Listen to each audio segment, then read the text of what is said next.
యాదాద్రి భువనగిరి జిల్లా ఆలేరు పట్టణాన్ని వెంటనే రెవెన్యూ డివిజన్ గా ఏర్పాటు చేయాలని రెవెన్యూ డివిజన్ అఖిలపక్ష పోరాట కమిటీ ఆధ్వర్యంలో బంద్ నిర్వహించారు.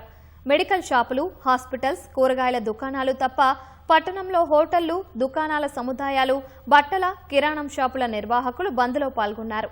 అఖిలపక్ష నాయకులు బస్టాండ్ సమీపంలో రాస్తారోకో నిర్వహించి అనంతరం పెద్ద ఎత్తున ధర్నా నిర్వహించారు.